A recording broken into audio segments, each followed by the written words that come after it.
নমস্কাৰ প্ৰতিপক্ষলৈ আপোনালোকক স্বাগতম নিৰ্বাচনৰ ফলাফল ঘোষণালৈ দিন চাপি অহাৰ লগে লগে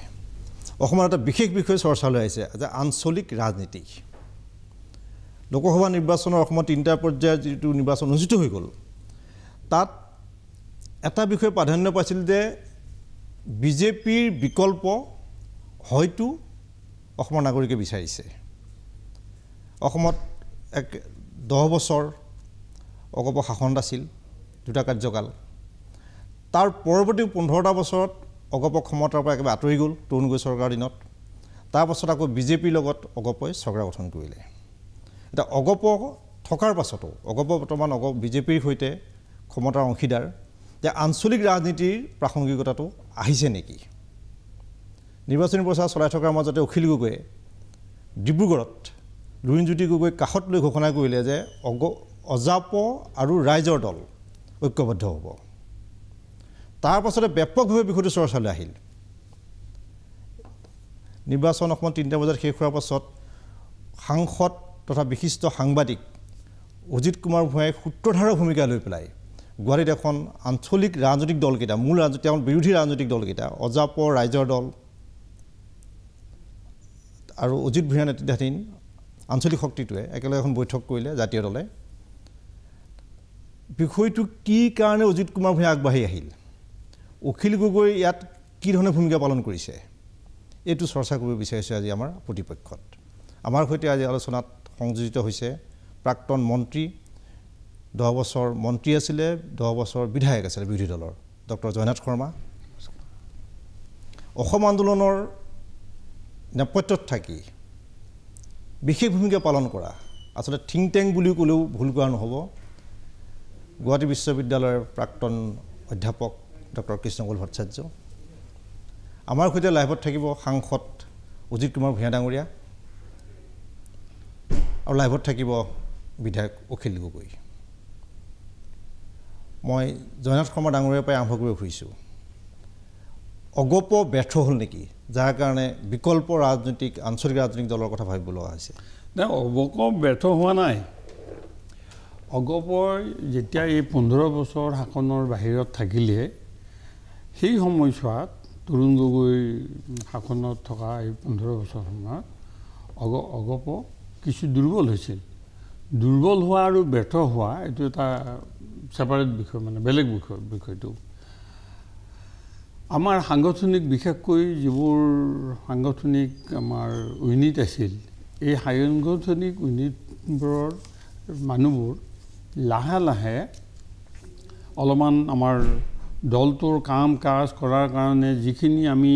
হয়তো তেওঁলোকক মদত দিব লাগিছিল সহায় কৰিব লাগিছিল সেইখিনি হয়তো আমি ধনৰ অভাৱত বা অন্য কোনো কিছুমান গ্ৰাউণ্ড সেইবিলাক বিষয়ৰ সময়ত তেওঁলোকক বেছি এক্টিভ কৰি ৰাখিব নোৱাৰিলোঁ আৰু সেই সুযোগটো বিজেপিয়ে ল'লে বিজেপি দলৰ অসমত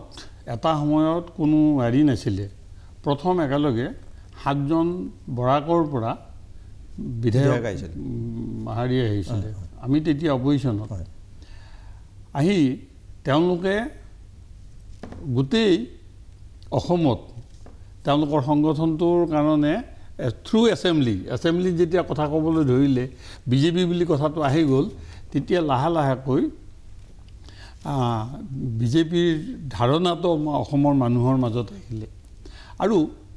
এজিপিয়ে সেই সময়ত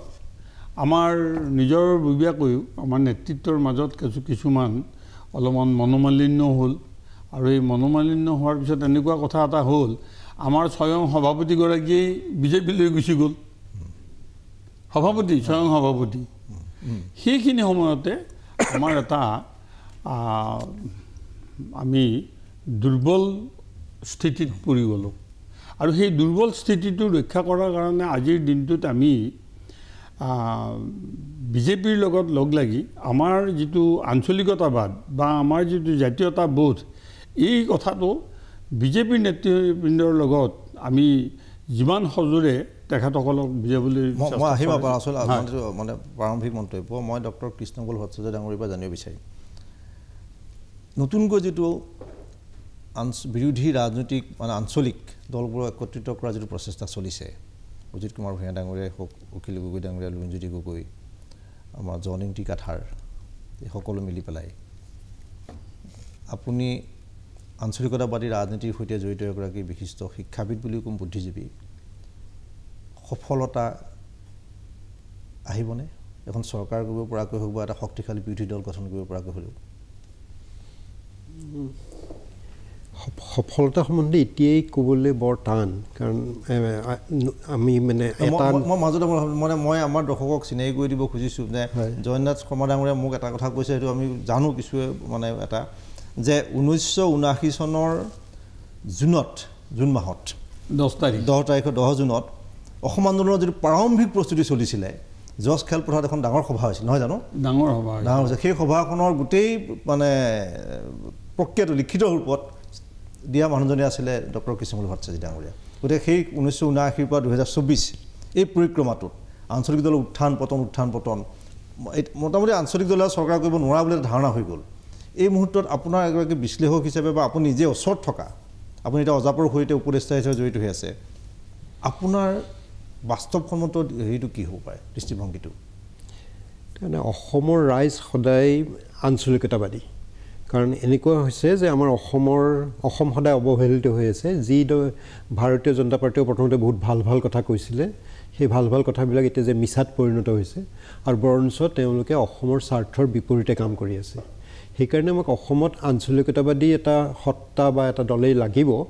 আৰু সেইটো মানে আগতে আছিল অগপ কিন্তু অগপ আকৌ মাজতে কিছু খেলিমেলি হ'ল এতিয়া তেওঁলোকে আকৌ বিজেপিৰ লগত সমাল গতিকে এটা নতুন এটা আঞ্চলিক দল হিচাপে এতিয়া অসম জাতীয় পৰিষদ আছে আৰু ৰাইজৰ দল আছে আৰু অন্যান্য কিছুমান সংগঠন আছে কিন্তু এই দলবিলাকৰ মাজত এতিয়াও তেনেকুৱা আনুষ্ঠানিক আলোচনা হোৱা নাই কিন্তু মই ভাবোঁ যে এটা শক্তিশালী আঞ্চলিক দল হ'লে অসমৰ ৰাইজে পুনৰ আঁকোৱালি ল'ব আৰু সৰ্বভাৰতীয় দলবিলাকে আমাক যেনেকৈ ফাঁকি দি আছে আৰু বৰঞ্চ অসমৰ বিৰুদ্ধে কাম কৰি আছে এইবিলাক জনসাধাৰণে এতিয়া বুজি পাইছে আৰু সেইকাৰণে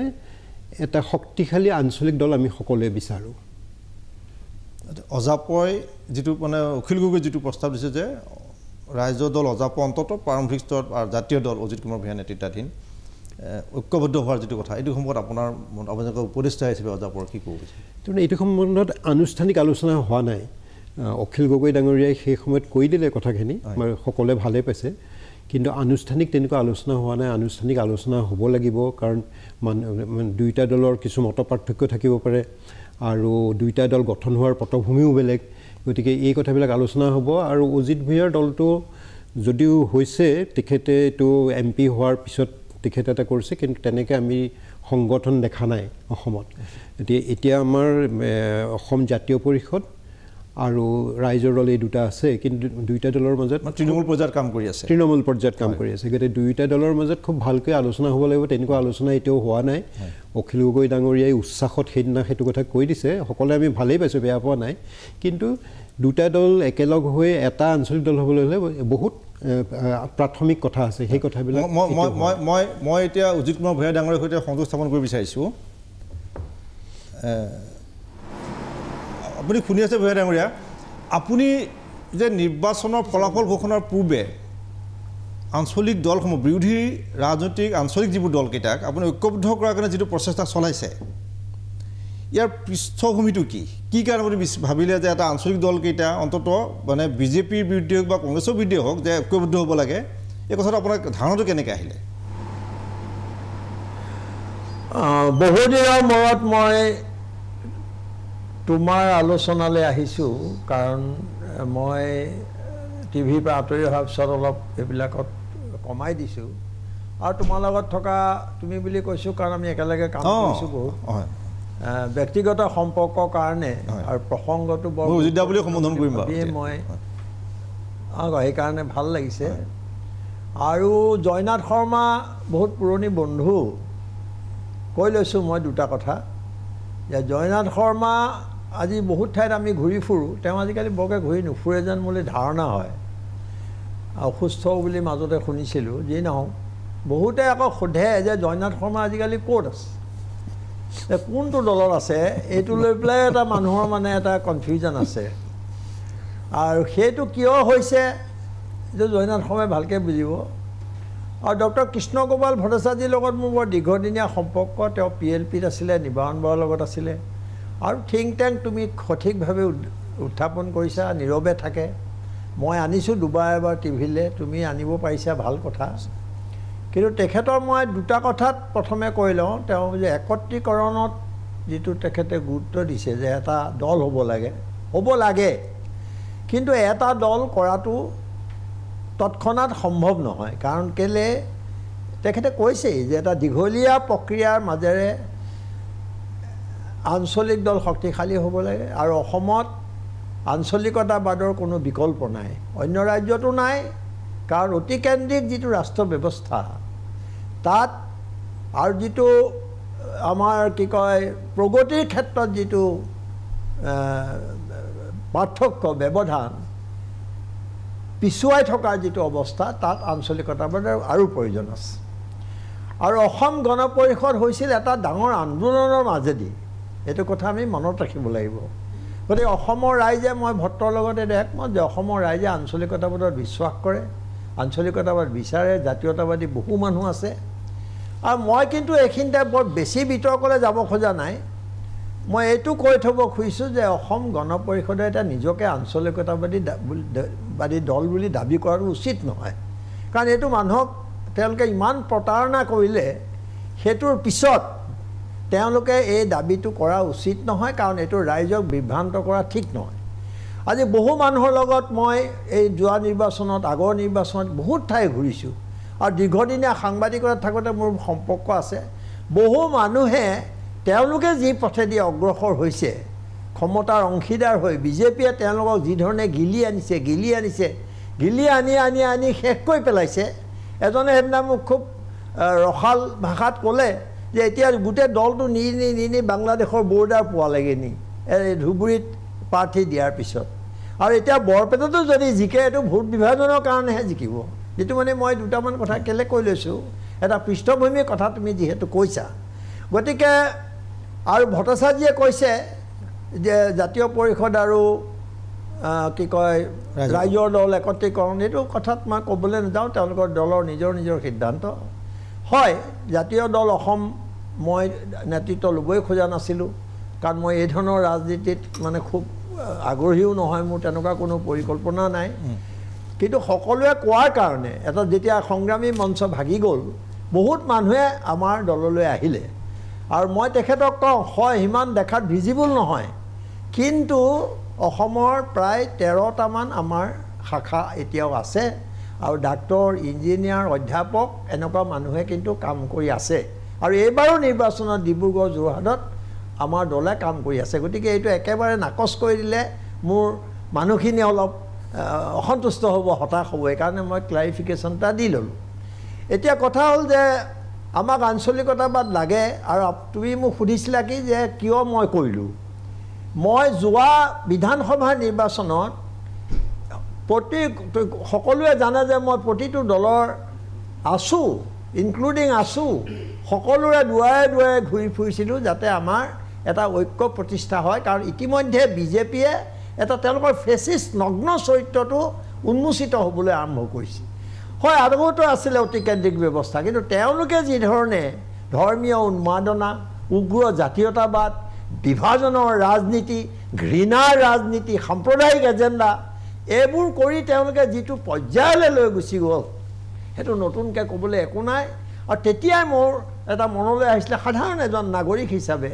যে গণতন্ত্ৰত বিশ্বাস কৰা মানুহ হিচাপে সংবিধান ৰক্ষা কৰাৰ স্বাৰ্থত মই ভাবিছিলোঁ যে আমি যদি একলগ নহওঁ ভোট বিভাজন হ'লে বিজেপিয়ে ক্ষমতা দখল কৰিব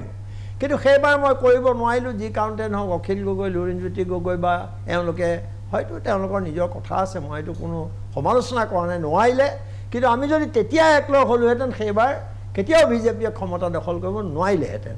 আৰু এতিয়া আপুনি অসমৰ ৰাজনীতিলৈ চাওক তুমি চোৱা যে বিজেপিৰ ভৰসা হিমন্ত বিশ্ব বিজেপি মানে Himanta Biswa Sarma and his company মই খুব এনেকৈ কথা কওঁ এইটো বেয়া পাব নালাগে আৰু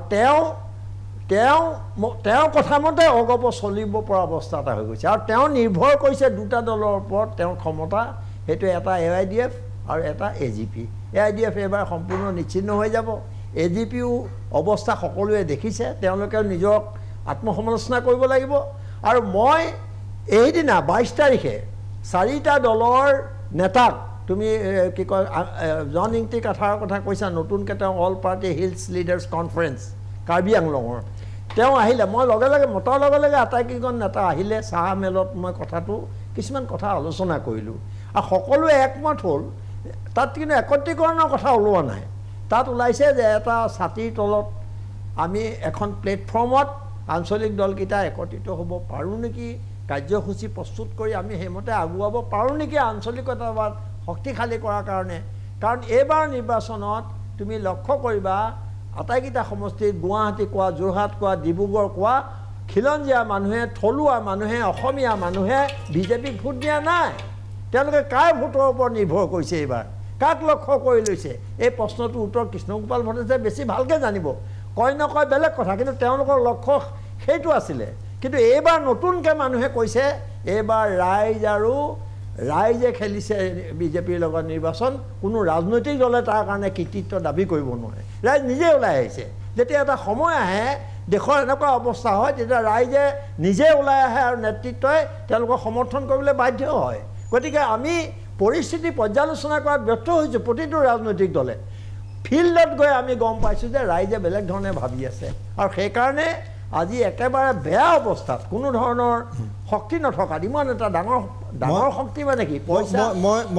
অকণমান সময় খালি আপোনাৰ ৰুম ৰখাম মই এটা বাণিজ্যিক বিৰতি ল'ব লাগিব তাৰপিছত মই আপোনাৰ সৈতে আকৌ সংযোগ স্থাপন কৰিম মই অখিল গগৈৰ ওচৰলৈকো যাম মই অকণমান সময় খালি বাণিজ্যিক বিৰতি লৈ লৈছোঁ মই জয়নাথ শৰ্মাৰ পৰা জানিব বিচাৰিম চমুকৈ বিজেপিৰ যিকেইটা বিষয় আছে ধৰক কা বা UCC উমৈহতীয়া দেৱানী বিধি এই বিষয়বোৰত অগপৰ স্থিতিটো ক'ৰবাত হেৰাই গৈছে তেওঁলোকে বিৰোধ কৰোঁ বুলি কৈ আছে আদালতৰ দোহাই দিছে কিন্তু বাস্তৱত তেওঁলোকৰ ফালৰ পৰা কোনো স্থিতিটো নোহোৱাৰ দৰে হৈ গৈছে বিজেপিৰ মতেই যেন অগপ চলিছে মানে এই বিষয়টোৱেই প্ৰাসংগিক কৰি তুলিছে নেকি যে অন্য কেতবোৰ আঞ্চলিক ৰাজনৈতিক দলৰ বিষয়টো নাই চাওক অলপমান আমাৰ অজিত দায়েও এটা ডাঙৰ কথা ক'লে AGPয়ে প্ৰতাৰণা কৰা বুলি কৰিব নোৱাৰা কাম আৰু অনিচ্ছাকৃতভাৱে ভুল হোৱা কাম প্ৰতাৰণা নহয় মই কিবা এটা কাম কৰিব নোৱাৰিলোঁ এইটোৱে মিন নকৰে যে মই প্ৰতাৰণা কৰিছোঁ কাৰোবাক অসম গণ পৰিষদ দলৰ চৰকাৰ থকা সময়ত কেন্দ্ৰত কংগ্ৰেছৰ চৰকাৰ আৰু তেওঁলোকে আমাক সকলো ক্ষেত্ৰতেই তেওঁলোকে যিমান হেঁচা মাৰি ধৰিব লাগে সিমান হেঁচা মাৰি ধৰিলে আনকি এনেকুৱা এটা অৱস্থা হ'ল আমি ৰ'ব মানে আপোনাক সুধিবৰ কাৰণে এটা মেছেজ আহিছে তাত এটা বিষয় হয় কেন্দ্ৰত কংগ্ৰেছ চৰকাৰ আছিলে ইয়াত অগপ চৰকাৰ আছিলে গতিকে পৰা নাছিল কিন্তু এই মুহূৰ্ততে আপুনি এখন চৰকাৰৰ অংশীদাৰ দিল্লী বা দিছপুৰত দুখন চৰকাৰৰ অংশীদাৰ আপোনালোক এই মুহূৰ্তত কিন্তু কেবিনেটত এবাৰলৈকো আপোনালোকৰ বিষয়টো কা প্ৰসংগটো মই পাছতে ৰাখিছোঁ এতিয়া বিদেশী বহিষ্কৰণ বা এই কথাবোৰ আকৌ ইছ্যু হৈ গৈছে বিদেশী 1.25 লাখ আছে বুলি মুখ্যমন্ত্ৰীয়ে কৈছে এই বিষয়ে কিন্তু কেবিনেটত কিন্তু আপোনালোকৰ দুগৰাকীকৈ কেবিনেট মন্ত্ৰী আছে এবাৰলৈকে উঠোৱা নাই বুলি মেছেজ দিছে মোক যে কথাটো সুধিব আপোনাক সুধিব নহয় এইটো কথা ভুল কথা কৈছে আপোনাৰ কিছুমান কথা আছে কিছুমান ইছ্যু আছে কেবিনেটত হোৱা আলোচনা বাহিৰত আমি তৎক্ষণাত যিবোৰ কথা পাছ নহয় কেবিনেটত যিবোৰ কেবিনেটত সকলোৱে উমৈহতীয়াভাৱে কেবিনেটে যিটো পাছ কৰিলে সেইটো পাব্লিছ কৰিব পাৰি কিন্তু যিটো কথা ধৰক এজনে উঠাইছে কথাটো সেইটো একচেপ্ট হোৱা নাই আপুনি আৰু বেলেগ ক'ব বিচাৰিছিলে ৰ'ব সেই কথাটোত কিন্তু এইটো বাহিৰত এইটো আপুনি ক'ব নোৱাৰে এতিয়াও আমাৰ মন্ত্ৰী দুগৰাকীয়ে এই কা সম্পৰ্কত বহুতবাৰ কৈছে কেবিনেটত এতিয়া কি কৈছে কি নকৈছে গোটেই কথাটো আমাৰ পাৰ্টিত আলোচনা আমি কৰিছোঁ আৰু আমি এই পাৰ্টিৰ ফালৰ পৰা তেখেতসকলক আমাৰ কাৰ সম্পৰ্কত যিটো স্থিতি সেইটো কথা কৈছোঁ এতিয়া আপুনি চাব আপোনাৰ নিশ্চয় মনত আছে কা আন্দোলনৰ সময়ত এনেকুৱা এটা অৱস্থা হ'ল যে আমি অসমৰ মানুহৰ হৈ থিয় হ'ম আমি কাৰ সপক্ষে নে বিপক্ষে থিয় হৈ আমাৰ তিনিগৰাকী মন্ত্ৰী আছিল সেই সময়ত তিনিওগৰাকীয়ে ৰিজাইন দিলে তাৰপিছতে পঞ্চায়তৰ হ'ল ইলেকশ্যন হ'ল পঞ্চায়ত ইলেকশ্যনত আমি বিজেপিৰ বিৰুদ্ধে অকলশৰীয়াকৈ যুঁজ কৰিলোঁ এতিয়া সেই সময়ত কিন্তু অসমৰ মানুহে আমাৰ স্থিতিটো পঞ্চায়ত ইলেকশ্যনৰ ফলাফল চালেই আপুনি দেখিব যে তাত কিন্তু একচেপ্ট নকৰিলে, প্ৰত্যাখ্যান কৰিলে আমাৰ স্থিতিটো। এতিয়া দলৰ সাংগঠনিক দুৰ্বলতা অকল দলৰ সাংগঠনিক বুলি কথাটো নহয়, দলৰ সাংগঠনিক বুলি কথাই নহয়, সেই সময়ত বিজেপিৰ এনেকুৱা ঢৌ, বিজেপিৰ এনেকুৱা তলে তলে মানে থ্ৰু RSS তেওঁলোকৰ যিটো সাংগঠনিক ভেটি ইমান মজবুত আছিল, সেই সময়ত সকলো হেৰি হৈ গৈছে। আনকি চাওক আমাৰ যোৱাবাৰ বিধানসভাৰ নিৰ্বাচনতো অধিকাংশ ক্ষেত্ৰতেই আঞ্চলিক দলসমূহৰ প্ৰাৰ্থীসমূহক মানে মানুহে ৰিজেক্ট কৰিছে অসমৰ মানুহে। আমি 9টা ছিট কোনোমতে আমি উদ্ধাৰ কৰিছোঁ। আমাৰ 14টা ছিট আছিল, 14টা ছিটৰ পিছত ব্যৰ্থতা নহয়, ব্যৰ্থতা নহয়। আমাৰ কথাটো হৈছে কি অসম গণ পৰিষদ দলৰ যিটো সাংগঠনিক স্থিতি, সেই সাংগঠনিক স্থিতি মজবুত কৰিবৰ কাৰণে আমি এটা অহৰহ প্ৰচেষ্টা চলাই আছোঁ আৰু এই প্ৰচেষ্টা আমাৰ সদায় অব্যাহত থাকিব। আচ্ছা, মই মানে অসমৰ ৰাইজে বুজিছে যে এতিয়া AGP তেওঁলোকৰ পক্ষত নাই, সেইটো তেওঁলোকে বুজিছে। কাৰণ প্ৰথমতে ৰিজাইন দিলে কাৰ বিৰুদ্ধে, তাৰপিছত আকৌ কেইদিনমানৰ পিছত তেওঁলোকে জইন কৰিলে আৰু AGPৰ যিজন MP আছিলে তেওঁ বক্তৃতাটো খুব ভাল দিলে, কাৰ বিৰুদ্ধে খুব দিলে, কিন্তু ভোট দিয়াৰ সময়ত কাৰ সপক্ষে দিলে। গতিকে এইবিলাক কাৰণে মানে এনেকুৱা হৈছে যে এটা সুবিধাবাদী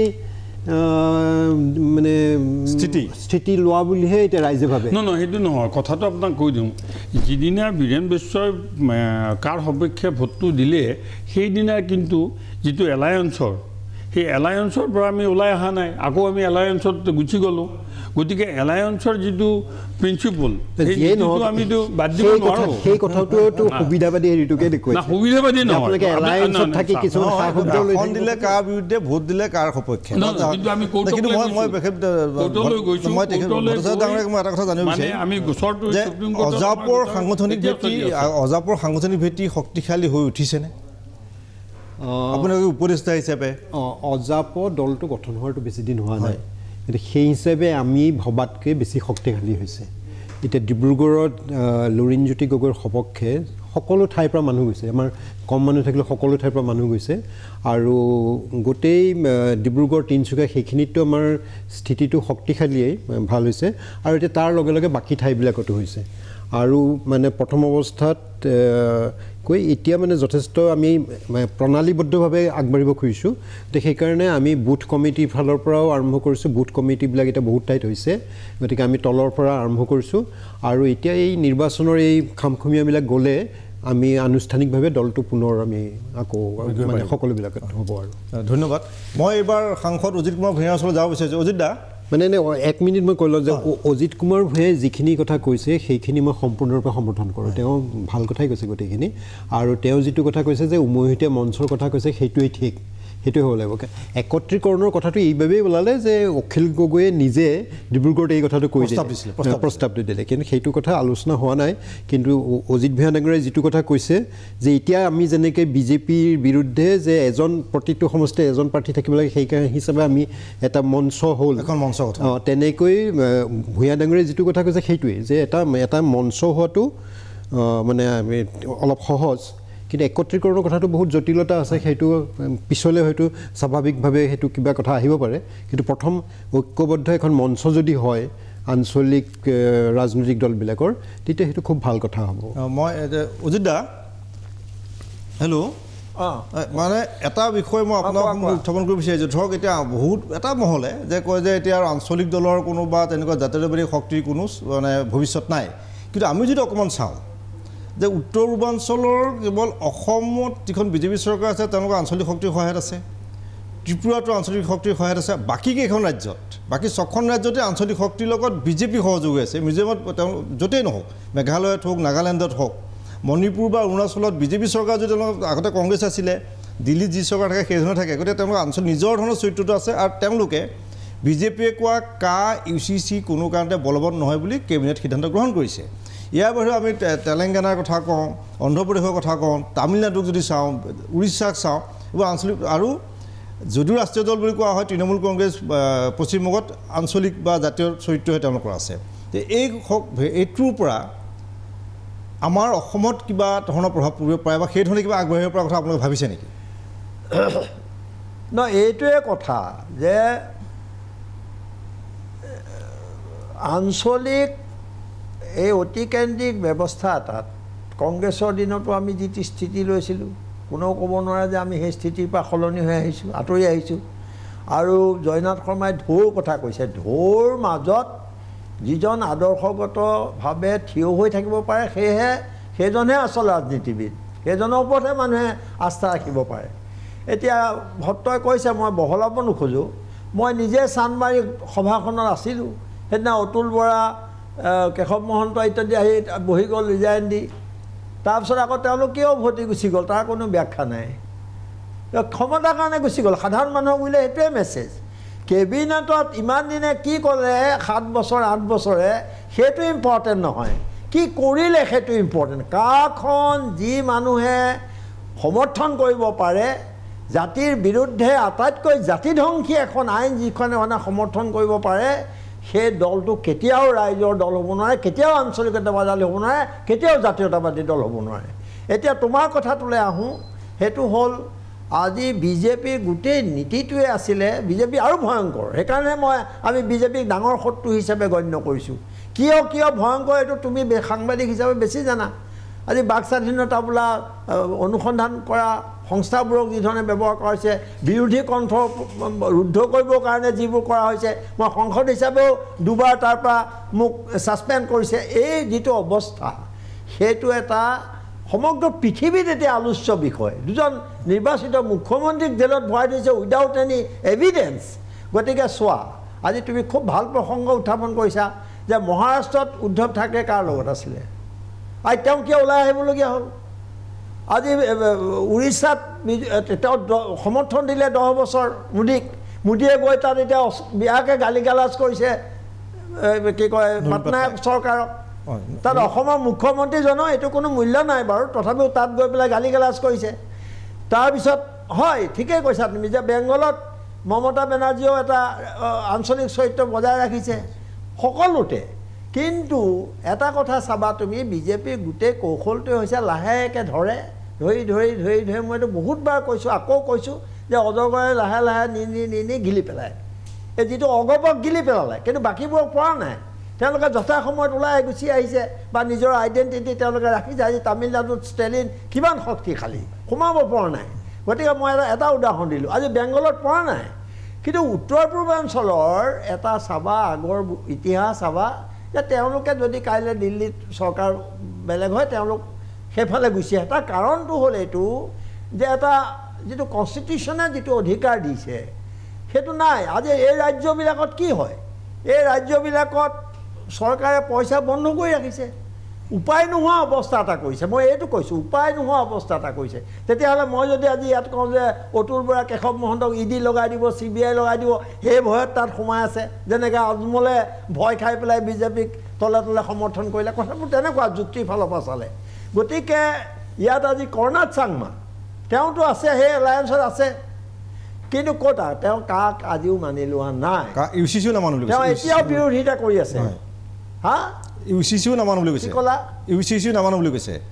নামানো বুলি কৈছে গো মাংসৰ ওপৰত ষ্টেণ্ড লৈছে বহুত ষ্টেণ্ড লৈছে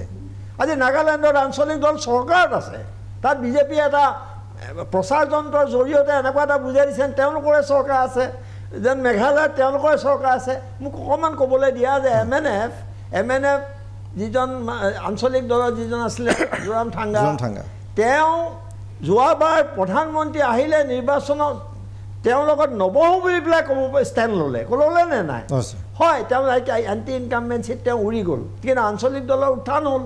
গতিকে এই পৰিৱেশ আছে মানুহে তুমি যেনেকৈ কৈছা কিছুমান মানুহে কয় কিহৰ ওপৰত কিছুমানে চৰকাৰ সহায় কৰিবলৈ কয় কিছুমানে কিবা প্ৰলোভনত পৰি কয় কিছুমানে একো নুবুজাকৈ কয় এটা বাস্তৱ পৰিস্থিতি সম্পৰ্কে ধাৰণা নথকাকৈ কয় কিন্তু মই ক'ম যে অসমত আঞ্চলিক দলৰ পৃষ্ঠভূমি এইবাৰ নিৰ্বাচনে প্ৰমাণ কৰিব যে নতুন আঞ্চলিক শক্তিশালী এটা আঞ্চলিক শক্তি যি কেন্দ্ৰৰ লগত এটা প্ৰয়োজন হ'লে সংঘাতলৈ যাব পৰা এটা শক্তিক ৰাইজে বিচাৰিছে আৰু সেইকাৰণে এইবাৰ ভোটত এই কথাটো জল পথে ওলাব আৰু আঞ্চলিক দলৰ শক্তিশালী এই ধৰণে যদি এটা শক্তিশালী অৱস্থান লয় লুৰিণজ্যোতি গগৈ মই উজ্জ্বল নক্ষত্ৰ বুলি কৈছোঁ অখিল গগৈ অভিজ্ঞ আঞ্চলিক নেতা বুলি কৈছোঁ মইতো সদায় চৰকাৰ ভঙা পতাত সহায় কৰি আহিছোঁ সাংবাদিক হিচাপে হওক এতিয়াও হওক গতিকে এইবাৰ ভোট বিভাজনৰ নোহোৱাৰ স্বাৰ্থত এটা ইণ্ডিয়া এলায়েন্স হৈছে আৰু ইণ্ডিয়া এলায়েন্সক গোটেই সফল হৈছে ৰাজ্যবিলাকত এতিয়া কঁপনি উঠিছে বিজেপিৰ আজি মোদীৰ ভাষণবোৰ শুনিলে অমিত শ্বাহৰ ভাষণ শুনিলে গম পোৱা যায় এতিয়া আগবাঢ়ি আছে আজি ইণ্ডিয়া এলায়েন্স কিয় হৈছে এই কথাটো গতিকে আঞ্চলিক শক্তিবিলাকে এটা ৰাজনৈতিক কৌশল হিচাপে এটা ষ্ট্ৰেটেজিকেলি এই কাৰোবাৰ লগত ৰাজনৈতিক বুজাবুজি কৰাটো এইটো নহয় যে আঞ্চলিক চৰিত্ৰ সম্পূৰ্ণ বিসৰ্জন দিব লাগিব আৰু তেওঁলোকৰ ওচৰত আত্মসমৰ্পণ কৰিব লাগিব এইটো নুবুজে গতিকে অসমত আঞ্চলিকতাবাদৰ পৃষ্ঠভূমি তৈয়াৰ মানে আছে আৰু এই ২৪ৰ নিৰ্বাচনে প্ৰমাণ কৰিব যে আৰু হ'ব আৰু আমাক লাগে এটা শক্তিশালী আঞ্চলিক শক্তি যিয়ে অসমৰ স্বাৰ্থত অসমৰ ৰাইজৰ স্বাৰ্থত অসমৰ বহু জাতি জনগোষ্ঠীৰ ইয়াত এটা ডাইভাৰ্চিটি বুলি যিটো কয় ইয়াত বেলেগ বেলেগ ধৰণৰ কথা অসমৰ লগত কাৰো নিমিলে সেইকাৰণে অসমৰ জাতি জনগোষ্ঠীৰ স্বাৰ্থত এই অসমখনক বুজিয়ে নাপায় কোনো আজি কাৰ দৰে আনিবলৈ কাৰ সাহস কৰিলে এজিপি থাকোঁতে তাত আন্দোলনত অজিত দা মই আপোনাৰ ওচৰত আকৌ আহিম মই খালি এটা বিৰতি ল'ব লাগিব বিৰতি মই কথা পাতিম আকৌ আপোনাৰ সৈতে এইখিনি খন্তেক সময়ৰ কাৰণে এটা বাণিজ্যিক বিৰতি এইবাৰ এটা নিৰ্বাচন দেখাবলৈ পোৱা গ'ল যে গৌৰৱ গগৈ যোৰহাটত আৰু লুৰিণজ্যোতি গগৈ ডিব্ৰুগড়ত এইটো বিষয়ে আলোচনা হৈছে এইটোৱে কিন্তু বিজেপি যিটো আধিপত্য আছিল উজনি অসমত সেইটোত কিন্তু সাধাৰণতে প্ৰত্যাহ্বান আনিছে মানে গোটেই চৰকাৰখন মন্ত্ৰী বিধায়ক সকলোৱে শাসক দলৰ বা অগপৰে হওক সকলোৱে তাত নামিবলগীয়া হৈছে যোৰহাট আৰু ডিব্ৰুগড়ত এই যে নোহোৱা হৈ গৈছিলে বিৰোধী তাৰ পৰা যিটো পুনৰুদ্ধাৰ এই কাৰণটো কি বুলি ভাবে আপোনাক এটা কথা কওঁ মাজতে লুৰিণ এইবাৰ জিকি হাৰে সেইটো ২ নম্বৰ কথা ১ নম্বৰ কিন্তু হৈ গ'ল অসম জাতীয় পৰিষদ বহুত ওপৰলৈ গ'ল হয় জাতীয় পৰিষদ হেৰি লুৰিণৰ এই ইলেকশ্যনটোৱে মানে এই দলটোক বহুত ওপৰলৈ লৈ গৈছে কিন্তু বহুত ওপৰলৈ লৈ গৈছে নাই এই যে যোৰহাটত কংগ্ৰেছ বা ডিব্ৰুগড়ত অজাপ বা বিৰোধী শক্তি দুটা বিৰোধী বুলি কৈছোঁ বিজেপি বিৰোধী শক্তি এই যিটো উত্থানৰ কাৰণটো আপোনালোকে এণ্টি ইনকামবেঞ্চি এইটো আমাৰ কাৰণটো হেৰি নহয় এণ্টি ইনকামবেঞ্চি চৰকাৰ বহুত আঁচনিও আছে বা হেৰি আছে আপুনি কি ক'ব এণ্টি ইনকামবেঞ্চি বুলিও নহয় মানে ভাৰতীয় জনতা পাৰ্টীৰ মানুহবিলাকৰ যেনেকুৱা অহংকাৰ তেওঁলোকে যে আমি ৪ লাখত জিকিম ৩ লাখত জিকিম এনেকুৱা যেনেকুৱা অহংকাৰ সেই অহংকাৰটো মানে মানুহে ভাবিলে এওঁলোকৰ অলপ বেছি হৈছে সেইকাৰণে মানুহ স্বাভাৱিকতে ভাৰতীয় জনতা পাৰ্টীৰ বিৰোধী হৈ পৰিলে আৰু শেহতীয়াকৈ মানে তেওঁলোকে এনেকুৱা এটা ব্লিটজ ক্ৰিজৰ দৰে কৰিলে গোটেই কি মানে টিভি চিভি চবতে গতিকে মানুহে ভাবিলে যে এওঁলোকৰ অলপ বেছি হৈছে এওঁলোকক কেতিয়াহে আমি শেষ কৰিব লাগে সেইবাবে মানুহে মানে হেৰিটো কৰিলে আৰু এইটো অগপক ক্ষতি হ'ব নেকি উজনিত সাংঘাতিক ধৰণে নাই কিন্তু অগপৰ শুনক এই জাতীয়তাবাদী দল মানে জাতীয়বাদী হেৰিটো সত্তাটো আমাৰ হাতৰ পৰা এওঁলোকে এতিয়া চোৰ কৰি নিয়ে আছে লাহে লাহে কি কথা কৈ আছে ভুলটো কাৰ অগপৰ শুনক এইবিলাকতো আৰু মই এতিয়া পাব্লিকলি ক'ব নোৱাৰোঁ ভিতৰুৱাভাৱে কৈছোঁ মানে লাখ লাখ এইটো কিন্তু ৰাইজৰ আগত কিন্তু কৈ আছে আপুনি এইটো ৰাইজৰ আগতে কৈ আছে আপুনি অঁ আচ্ছা এই কথাটো আপুনি কওক নাই নাই মই আপোনাক কথাটো হয় যে অসম গণ পৰিষদ দলৰ যিটো সত্তা এই সত্তাটোৰ ওপৰত আক্ৰমণ কৰি যদি অসম জাতীয় পৰিষদ আৰু ৰাইজৰ দল এনেকুৱা ৰাজনৈতিক বাকী আঞ্চলিকবাদী শক্তিবিলাকে চেষ্টা চলায় তেতিয়া কিন্তু তেওঁলোকৰ গ্ৰথটো আমি ইমান ৰাইজে একচেপ্ট কৰিব বুলি মই নাভাবোঁ চাওক মানে ৰাজনীতি আমি কিয় কৰিছোঁ ৰাজনৈতিক দলটো কিয় কৰিছোঁ আমাক ক্ষমতা লাগিব ক্ষমতাটো কিয় লাগে ৰাইজক সহায় কৰিবৰ কাৰণে লাগে ৰাইজক কিবা এটা কাম কৰি দিবৰ কাৰণে লাগে কাৰ বিৰুদ্ধে গৈ আমি যেতিয়া বিজেপিৰ লগত এলায়েন্স ভাঙি আমি নিৰ্বাচন খেলিলোঁ পঞ্চায়তত পাব্লিকেতো আমাৰ লগত নাথাকিল পাব্লিক বিজেপিৰ লগতে থাকিল এতিয়া ৰাইজ যিফালে গৈছে সেইফালে যাব লাগিব মানে ৰাজনীতি কৰিলে গছৰ ওপৰত উঠি ৰাইজ যিফালে গৈছে সেইফালেহে যাব লাগিব ৰাইজৰ আৱেগত আপুনি পলিটিক্স কৰিব নোৱাৰে এতিয়া আপুনি ট্ৰেণ্ডটো চাওক অসমত যিমান আঞ্চলিক শক্তি গঢ়ি উঠিছে তেওঁলোকৰ টাৰ্গেটটো হ'ল কেৱল এজিপি হেন তেন অমুক তমুক এই বুলি কৈ এজিপিক গালি পাৰি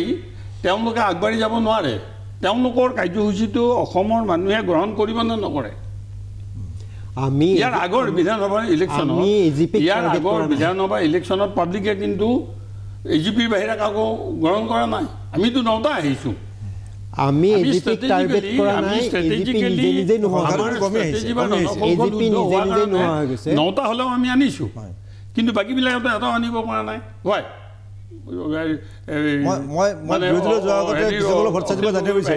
যে অগপই 9টা আনিবলৈ কৈছে বাকী অজাপই হওক বা লুঞ্জুৰি দুটা এই যিটো কথা কৈছে যে আঞ্চলিক দলটোক বাকী আঞ্চলিক দলবিলাকক ৰাইজে প্ৰত্যাখ্যান কৰিছে তেখেতে জয়নাথ শৰ্মাই কৰিব বিচাৰিছে কাৰণটো কি প্ৰত্যাখ্যান কৰা বুলি ক'ব নোৱাৰে কাৰণ আমি তেতিয়া মাত্ৰ 3 মাহ হৈছে গঠন হোৱাৰ গতিকে আমি তেতিয়া যোগ দিওঁ আমি অগপতকৈ খুব কম বেছি কম ভোট পোৱা নাই আমি আমাৰ MLA নহ'ব পাৰে কিন্তু আমি ভোট বহুত পাইছোঁ সেইটোৱেই প্ৰমাণ কৰিছে যে 14 নৱেম্বৰত অসম গণ পৰিষদ দল গঠন হৈছে গোলাঘাটত 23 ডিচেম্বৰত ইলেকশ্যন হৈছে এক মাহত আমিতো ষ্টেণ্ড লৈছিলোঁ বছৰ আন্দোলনটা হৈছে তাৰ পৰিৱেশ এটা আছিলে এতিয়াৰ পৰিৱেশটো আৰু এতিয়াৰ পৰিৱেশটো বেলেগ আৰু সেইটোৱেই কথাটো এতিয়াৰ পৰিৱেশত আমি ৰাইজ যিফালে এতিয়াৰ পৰিৱেশত ৰাইজে আমি অগপৰ বিৰুদ্ধে যুঁজিব লগা হোৱা নাই কাৰণ অগপ নিজে নিজে নোহোৱা হৈ গৈছে আমি যুঁজিছোঁ ভাৰতীয় জনতা দলৰ ধন্যবাদ মই কথা পাতিম মই এতিয়া এটা চমু বাণিজ্যিক বিৰতি ল'ম এতিয়া মই এইবাৰ অজিত ভূঞাৰ সৈতে সংযোগ স্থাপন কৰিব বিচাৰিম যে 26ৰ বিধানসভা নিৰ্বাচনৰ কাৰণে আপোনালোকে কি ধৰণে প্ৰস্তুতি চলাইছে কাৰণ সিদিনাখন যিখন মিটিং হৈ গ'ল আপোনালোকৰ চুলিন গ্ৰেণ্ডত গুৱাহাটীত সেই সভাখনত আপোনালোকে আটাইকেইটা আঞ্চলিক দলক লৈ কংগ্ৰেছৰ সৈতে আগবাঢ়ি যোৱাৰ এটা তেনেকুৱা ইংগিত দিছে স্পষ্টভাৱে কোৱা নাই যদিও কিন্তু উমৈহতীয়া এখন মঞ্চ তৈয়াৰ কথা কৈছে এই বিষয়টো ৰাইজৰ পৰা কি ধৰণে সঁহাৰি পাব পাৰে বা আপোনাৰ কি ধৰণৰ প্ৰস্তুতি কি ধৰণৰ আশা কৰে আপুনি অজিত দা প্ৰাসংগিক কথা তুমি সুধিছা আৰু মই কওঁ যে জয়নাথ শৰ্মাই যিকেইটা কথা ক'লে মই বেছি নকওঁ তাত দলৰ যিটো সুবিধাবাদী চৰিত্ৰ যিটো আত্মসমৰ্পণকাৰী চৰিত্ৰ সেইটো প্ৰতিফলিত হৈছে গতিকে এই আঞ্চলিকতাবাদ ঠিকি কেতিয়াও নাথাকে আমি অজস্ৰ মানুহ মই ইয়াৰ দ্বাৰা আজি আহ্বান জনাব খুজিছোঁ এইটো অকণ কমাই দিয়াচোন কমাই দিয়া মই আহ্বান জনাব খুজিছোঁ যে যিসকল সৎ আঞ্চলিকতাবাদী জাতীয়তাবাদী মানুহ এতিয়াও অগপত আছে তেওঁলোক ওলাই আহক আৰু নতুন পৰিৱেশ তৈয়াৰ কৰক আৰু তেওঁলোকৰ নেতা যিবোৰ সুবিধাবাদী নেতা নেতৃত্বক এটা হেঁচা দিয়ক যে বিজেপিৰ বহতীয়া হৈ পেলাই আঞ্চলিকতাবাদ কৰিব নালাগে আৰু দ্বিতীয় তোমাৰ প্ৰশ্নটো এইটোৱেই 26ৰ যে 26ৰ শুনিব লাগিব জয়নাথ শৰ্মা শুনিব লাগিব এইবোৰ ভুল কৰিলে শুনিব লাগিব তাৰপিছত মই এইটো কৈছোঁ যে 26ৰ পৃষ্ঠভূমি ইতিমধ্যে 4 তাৰিখে আৰু স্পষ্ট হ'ব এইটো এটা তৈয়াৰ হৈছে উজনি অসমত বিজেপি নিচ্ছিন্ন হ'বলৈ গৈছে গৌৰৱ গগৈ আৰু লুৰিণজ্যোতি ঘৰুৱাবলৈ বিজেপিয়ে কি কৰিছে কিমান টকা খৰচ কৰিছে কেনেকুৱা কৌশল ৰচনা কৰিছে সেইবোৰ যদি ক'বলৈ যাওঁ তুমি মোক 15 মিনিট সময় দিব লাগিব আৰু মই স্পষ্টকৈ ক'ব পাৰোঁ আৰু একমাত্ৰ মই ইয়াত থকা 3জনৰ ভিতৰত মই আৰু ইফালে অখিল গগৈয়ে গোটেই ডিব্ৰুগড়ত 5 দিন কেম্প কৰিছোঁ যোৰহাটত সভা কৰিছোঁ বৰাকত কৰিছোঁ গুৱাহাটীত কৰিছোঁ বিভিন্ন ঠাইত আমি সভা কৰিছোঁ আৰু এটা ডাঙৰ কথা তুমি সোধা নাই যে প্ৰথমবাৰৰ কাৰণে অসমৰ নিৰ্বাচনত অসম নাগৰিক সমাজে ভাৰত জোড়ো অভিযান যিটো যোগেন্দ্ৰ যাদৱৰ নেতৃত্বত হৈছে তাৰ শাখা হৈছে আৰু তেওঁলোকে মই গুৱাহাটীত নিজেই মই এজন MP মোৰ এটা চিনাকি আছে ৰাতি 11 বজালৈকে গাড়ীত উঠি পেলাই মই ষ্ট্ৰীট কৰ্ণাৰ মিটিং কৰিছোঁ হীৰেণ গোহাঁই কুলদা কুমাৰ ভট্টাচাৰ্যৰ দৰে ব্যক্তি 90 বছৰত কুলেন্দু পাঠকৰ দৰে ব্যক্তি শিক্ষাবিদ এইবোৰে ওলাই আহি পেলাই মানে ইণ্ডিয়া এলায়েন্সৰ পক্ষত ভোট দিবলৈ ৰাইজক আহ্বান জনাইছে কিয় এনেকুৱা হৈছে 85 চনৰ নিৰ্বাচনত মই যে তাকে এটা আপুনি গুৰুত্বৰ অভিযোগ আনিছে জয়নাথ শৰ্মা মই হয়তো উত্তৰটো বিচাৰিম মানে ইয়াৰ মাজতে যে অগপক সুবিধাবাদী বুলি কৈছে সুবিধাবাদী চৰিত্ৰ কংগ্ৰেছৰ লগত লগ লাগিছোঁ ধৰক এতিয়া কংগ্ৰেছৰ লগত লগ লাগি হাৰিছোঁ তেওঁলোক সুবিধাবাদী নহ'ল বিজেপিৰ লগত লগ লাগিছোঁ বিজেপিৰ লগত লগ লাগি মই জিকিলোঁ সেইকাৰণে মই সুবিধা পাতিম আপুনি কিবা ক'ব বিচাৰিছে তাৰমানে এইটো দলটো চাব কংগ্ৰেছৰ লগত আমি লগ লগা নাই আমি এখন মঞ্চত খালি আমি না এজিপিও লগ লগা নাই ছাৰ এজিপি লগ লাগিছে নেকি আমি এলায়েন্সত আছোঁ আৰু কেতিয়া আমাৰ এলায়েন্সটো ব্ৰেক কৰিবলৈ আমি গুচি গৈছোঁ তাৰপিছত ৰাইজৰ ওচৰলৈ গৈছোঁ ৰাইজে আমাৰ একচেপ্ট কৰা নাই এজিপিয়ে এতিয়া বিজেপিৰ আদেশ মানি চলে নচলে আপোনালোকে কংগ্ৰেছৰ আদেশ মানি আমি আদেশ মানা মই এটা চমু বিৰতি ল'ম আমাৰ এবাৰ টেকনিকেল কাৰণত কাৰিকৰী কাৰণত আমি অখিল গগৈৰ সৈতে যোগাযোগ স্থাপন কৰিব পৰা নাছিলোঁ যোগাযোগ স্থাপন হৈছে এটা বিৰতি ল'ম বিৰতিৰ পিছত মই অখিল গগৈৰ সৈতে যোগাযোগ স্থাপন কৰিব বিচাৰিম আমি দুখিত অখিল গগৈৰ সৈতে সংযোগ স্থাপন হোৱাৰ পাছত আকৌ সংযোগ বিচ্ছিন্ন হৈ গৈছে কাৰিকৰী কাৰণগত এইবাৰ মই একে চমুকৈ ডক্টৰ কৃষ্ণমল ভট্টাচাৰ্য ডাঙৰ বিচাৰিম যে এতিয়া আপোনালোকে কি বিচাৰিব কেনেকৈ আগবাঢ়িব বিচাৰিব আমি বিচাৰিম আমাৰ মানে আমি দল গঠন হোৱাৰ পিছতে আমি এইটো সিদ্ধান্ত লৈছিলোঁ যে ভাৰতীয় জনতা পাৰ্টি মানে তেওঁলোকক যিকোনো প্ৰকাৰে আমি হৰুৱাব লাগে আৰু সেইবাবে আমি তেতিয়াই কৈছিলোঁ যে এটা সমষ্টিত বিৰোধীৰ এজন কেণ্ডিডেট থাকিব লাগে আমি এতিয়াও সেইটোতে এতিয়া আমাৰ ২৬ বিধানসভাটো সেইটোৱে বিচাৰোঁ ২৬ বিধানসভাটো আমি সেইটোৱে বিচাৰোঁ যে ভাৰতীয় জনতা পাৰ্টি আৰু তেওঁলোকৰ যিবিলাক সহযোগী আমি এজিপি এওঁলোকক হৰুৱাব লাগে আৰু হৰুৱাৰ কাৰণে প্ৰত্যেকটো সমষ্টিতে বিৰোধী পক্ষৰ পৰা এজন প্ৰাৰ্থী দিব লাগে জগন্নাথ শৰ্মা কথাটো অগপ বিজেপিৰ সৈতে থাকিব ২৬তো মানে এলায়েন্সত বেছিক প্ৰিন্সিপল কিছুমান যদি আমাৰ লগত নিমিলে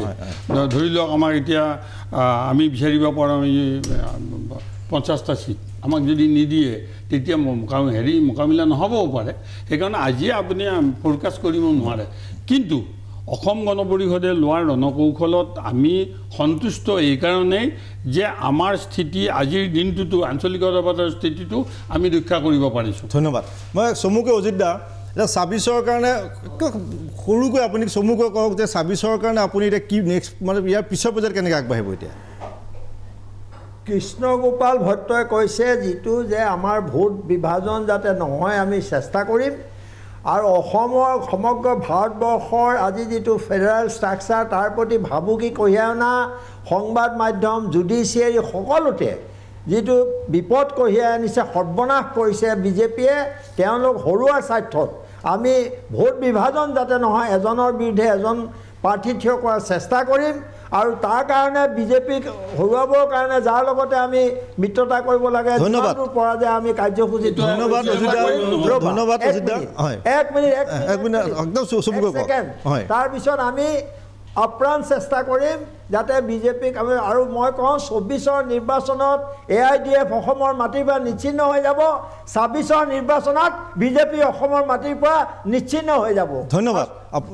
মানে নিৰ্বাচন ২৬ৰ নিৰ্বাচনৰ সকলোৱে প্ৰস্তুতি চলাইছে আমি আশা কৰিম যে বিৰোধীও গণতন্ত্ৰ শক্তিশালী হোৱাৰ স্বাৰ্থত আগবাঢ়ক জগন্নাথ শৰ্মাৰ অগপ বিজেপিৰ সৈতে সেইকাৰণে কাৰ থাকে আমি অনাগত দেখা পাম কিন্তু দুখৰ কথা যে অখিলৰ সৈতে সংযোগ স্থাপন হৈ পেলাই সংযোগ বিচ্ছিন্ন হৈ গ'ল তথাপি আমি পিছৰ পৰ্যায়ত পিছৰ আমি আলোচনাৰ কাৰণে অখিলক আমি লগত ৰাখিব বিচাৰিম যে সকলোৱে নিজৰ নিজৰ সময় খৰচ কৰি পেলাই আমাক কিছু সময় দিয়াৰ কাৰণে ৰাইজৰ কাৰণে জনগণক ধন্যবাদ শুভৰাত্ৰি